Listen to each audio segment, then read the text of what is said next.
महमूद खान जगदीश साहब, स्टेज पर बैठे हुए मेहमाने गिरामी,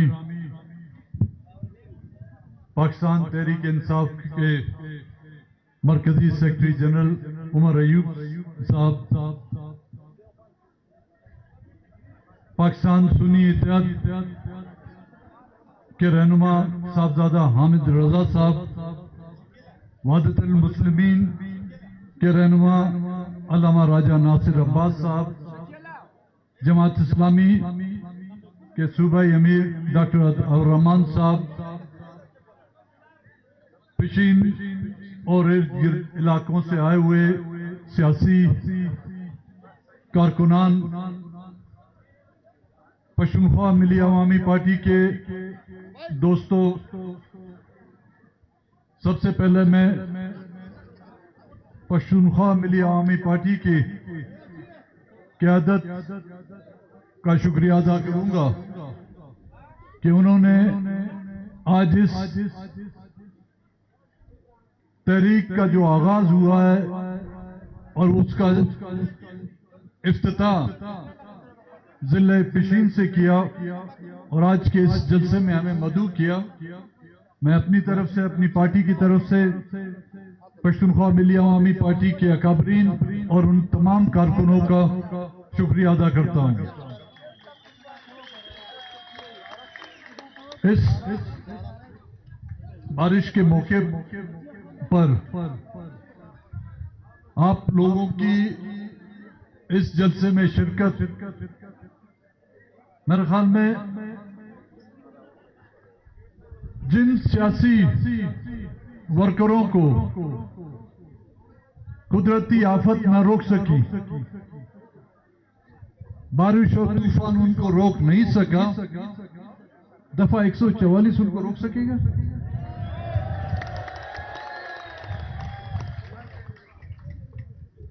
बलोचिस्तान से ताल्लुक रखने वाले वो तमाम सियासी कारकुनान खराज तहसीन के हकदार हैं,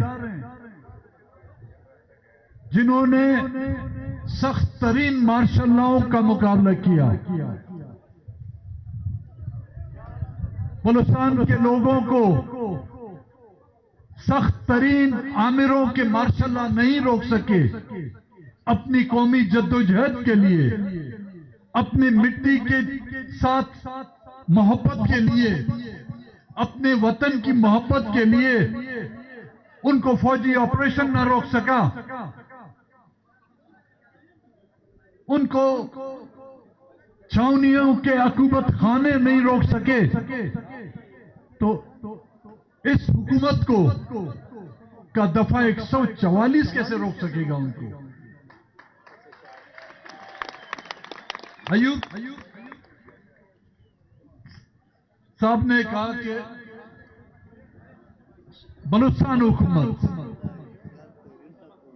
मैं इसको बलूचिस्तान हुकूमत नहीं समझता भाई, ना ही मरकज में बनी हुई हुकूमत को मैं पाकिस्तान की हुकूमत समझता हूं। ये एस्टेब्लिशमेंट की हुकूमत है।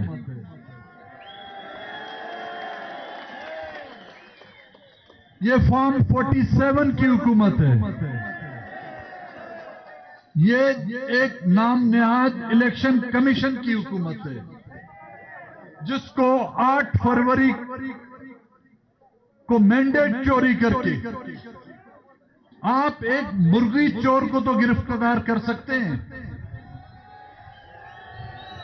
आप एक बकरी चोर को तो गिरफ्तार कर सकते हैं, आप एक मोटरसाइकिल और मोबाइल चोर को तो गिरफ्तार कर सकते हैं। खुदा के बंदे, उन्होंने मुल्क की अवाम का मैंडेट चोरी किया। मतलब किसी को उसकी हक की राय दही का जो इख्तियार दिया गया था वो चोरी किया गया है। किसने चोरी किया भाई? खान साहब, महमूद खान साहब, 1-2 FIR कटो। एक तो कट गई होगी मेरे ख्याल में, 1-2 और हो जाए।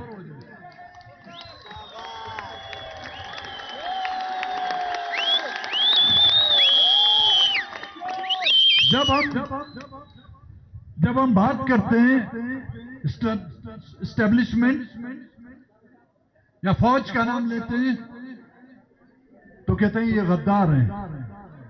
चलो भाई, हम आपका नाम नहीं ले रहे। ये हिंदुस्तान की फौज ने ये कुछ किया? ये अफगानिस्तान की फौज ने ये मैंडेट चोरी किया? ये ईरान की फौज ने यहां पे मैंडेट चोरी किया? ये अमेरिका की फौज ने मैंडेट चोरी किया? चलो फर्ज कर लेते हैं हम 1 मिनट के लिए, ये हिंदुस्तान की फौज ने आके यहां पे डब्बे चुराए, यहां पे ठप्पे मारे, यहां पे लोगों का मैंडेट चुराया। अगर उसने चुराया तो फिर तुम किस भला की दवा हो जो यहां पर बैठे हुए? तुमको जो ये तनख्वाहें मिल रही हैं, तुमको जो ये मराते मिल रही हैं, तुम ये कर्नलों से लेकर जनरल जो ये यहां पे ठाठे मार के घूमते हो, अवाम के टैक्स पर तुम लोग जो पलते हो, अवाम के टैक्स पर खा खा कर तुम जो है किलो के हिसाब से नहीं, टनों के हिसाब से तुम्हारा वजन बढ़ रहा है। क्या इसी खातिर तुमको ये तनख्वाहें दी जाती हैं कि तुम अवाम के मैंडेट को चुरा कर और उसको उन लोगों को दे दो जिनको उसके घर वाले भी वोट नहीं देते। बलूचिस्तान में ऐसे लोग कामयाब कराए गए हैं जिनको उनके मोहल्ले के लोग पहचानते भी नहीं हैं, जिनको उनके घर वाले भी वोट नहीं देना पसंद करते, वो आज आकर हम पर हुक्मरानी कर रहे हैं। यहां पर इस मुल्क में जो खुशहाल तबका है, ये वो एस्टेब्लिशमेंट है जिसके 7 पुश्तें जो हैं आबाद हो चुकी हैं इस मुल्क के लोगों के टैक्स के पैसे खा खा कर। लेकिन इस मुल्क में की आवाम आज भी बदहाल, बेरोजगार, एक वक्त की रोटी के लिए मोहताज है।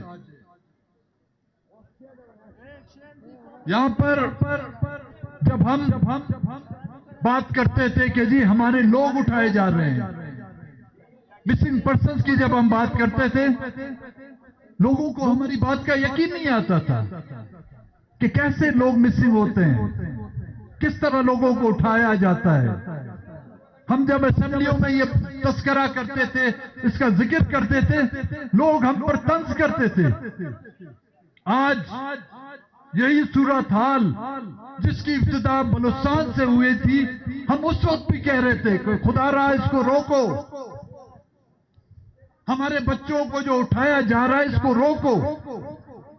किसी ने हमारी बात नहीं सुनी। आज मुल्क के कोने कोने में आप लोगों को जो है मिसिंग पर्सन की सदाएं सुनाई देती हैं।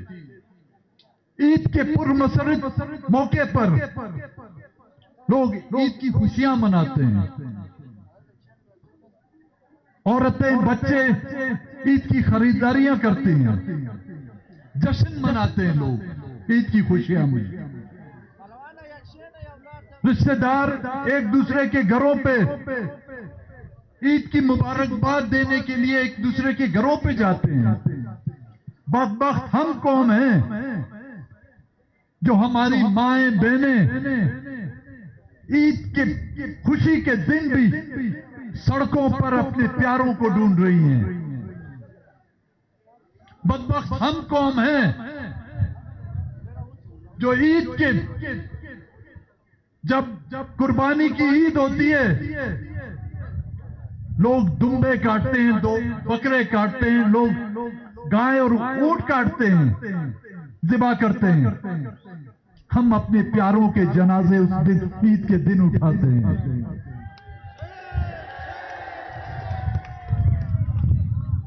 कुर्बानी के ईद के दिन हमारे घर के सामने हमारे नौजवानों की लाशें गिराई जाती हैं, और फिर भी हमसे तवक्को करते हैं कि हम खामोश रहें।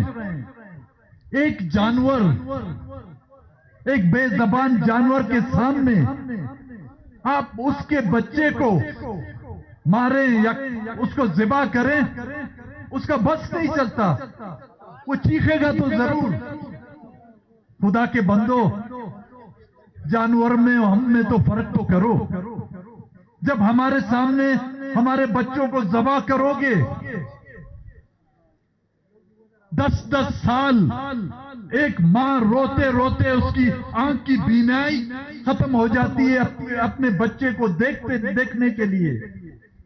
वो बिस्तर मर्ग पर भी उसकी आखिरी ख्वाहिश ये होती है कि उसका बेटा उसके सामने, उसकी नजरों के सामने आए। उसको कब्र में भी उतारा जाता है, उसके बेटे को यह हक नहीं दिया जाता कि वो अपनी मां या अपने बाप को जो है कब्रिस्तान तक जो है पहुंचाने में कंधा दे सके, उसकी जनाजा नमाज पढ़ा सके। किस इस्लामी कवानीन में हमारे, क्या आप लोगों के पास कपड़ों की कमी है? एक सफेद कपड़ा भी कफन के लिए हमारे बच्चों को आप मुहैया नहीं कर सकते। बगैर गौर कफन आपने इज्तिमाई कब्रों में हमारी बच्चों की लाशों को धकेला है उन कब्रों पर, और उन पर चूना डाला गया है कि वो लाशें मसख हों, उनके चेहरे मसख हों और उनके रिश्तेदार उनको पहचान न सके। इस जुल्म और ज्यादतियों के बावजूद भी हम चाहते हैं कि यहां पर कानून की बालादस्ती हो, यहां पर आइन की हुक्मरानी हो, यहां पर जमहूरियत पले। लेकिन उस जमहूरियत की बहाली के लिए भी दफा 144, जब यहां पर इलेक्शन होता है तो भी दफा 144, जब यहां कोई अपने हुकूक के लिए एहतजाज करते हैं तो भी दफा 144। हम न किसी के दफा 144 को कबूल करते हैं, न ही किसी इलेक्शन कमीशन के फॉर्म 47 के से मुंतखब शुदा उन हुकूमतों को हम कबूल करते हैं।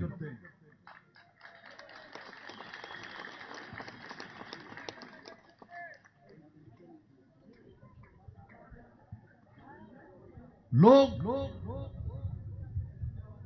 अपने तौर पर खुद अपना रोजगार यहां पर पैदा करते हैं। बॉर्डर पर लोग अपनी मदद आपके तहत रोजगार पैदा करते हैं, लेकिन उस बॉर्डर को भी आप बंद कर रहे हैं।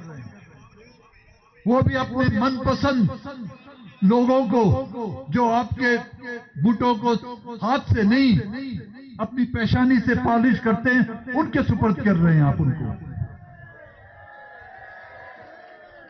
हमें रोजगार, कितने लोगों को सरकार पे आप नौकरी देते हैं? जिस तरह यहां पर लोगों का मैंडेट चोरी करके करोड़ों रुपए लिए गए। इन्होंने नहीं लिए भाई, वो हिंदुस्तान के कर्नल आजम ने लिए थे। हिंदुस्तान से ताल्लुक था, यहां का नहीं था। मेजर था, कर्नल था, वो हिंदुस्तान से था। वो बदबख्त पता नहीं चमन के रास्ते से शायद यहां पे पहुंचा था। साथी जब चमन जाए तो वो चमन वालों से पूछे ये कर्नल हाशिम आया कहां से था। रोजगार तो आप मुहैया नहीं कर सकते। जब हम रोजगार के लिए आपके दरवाजों पर आते हैं, बगैर रिश्वत के आप रोजगार भी नहीं देते। आपका दिया हुआ रोजगार हमारे लिए जो काली कब्र है, जो रोजे अव्वल से 1947 से आप लोग हमें देते आ रहे हैं। तो आखिर क्योंकि फिर बादल मंडला रहे हैं, ऐसा बारिश हो जाए, मैं आखिर में तमाम सियासी वर्करों का, पश्चिम काबिली अवामी पार्टी के दोस्तों का और तमाम उन सियासी पार्टियों का तहे दिल से मशकूर और ममनून हूं कि उन्होंने आज इस खराब मौसम के बाद इस जलसे में आप लोगों ने शिरकत इख्तियार की। और ये उम्मीद रखता हूं कि हमारी ये तहरीक ना कि सिर्फ बहाली आइन, जमहूरियत की पासदारी बल्कि कौमों की बुनियादी हुकूक, हर कौम को उस खित्ते में जो वो कौम आबाद है, वो कौम उस खित्ते की मालिक करार दी जाएगी। तब तक ये हमारी जद्दोजहद जारी रहेगी। वस्सलाम।